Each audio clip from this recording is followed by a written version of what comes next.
सुतं तमिह श्रीविघ्नराजं भजे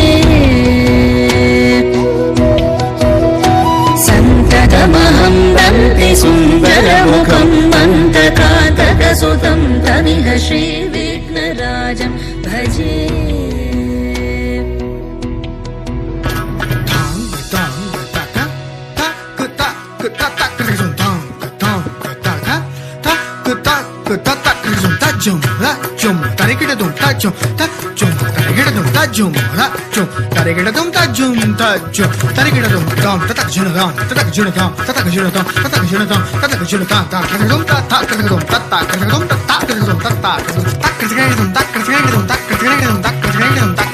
सेवित सुरेन्द्र महनीय गुणशीलम्